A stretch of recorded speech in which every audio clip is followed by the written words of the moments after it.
بابا به تو چه مربوطه؟ بودو ببینم بابا. آقا سلام. آقا مهران حال شما خوبه؟ داداش این ویدیو رو نگاه یه لحظه. خب که چی؟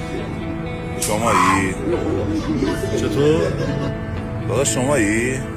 خب آره الان که چی؟ داداش این بچه 15 سالشه 16 سالشه، شما بچه 15-16 ساله رو با شوکر میزنی؟ بچه کار اشتباه کنه باید بخوره. داداش این بچه غیرت داشته اومده تو مغازه شما پول در آوردن رو یاد بگیره، بعد شما بچه 15-16 ساله رو شوکر میزنی؟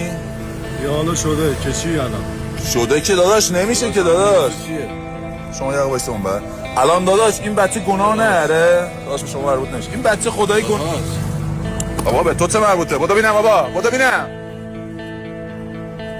الان این بچه 15-16 ساله خدایی دلت میاد اینجوری بزنی؟ با شوکر آدمی تو؟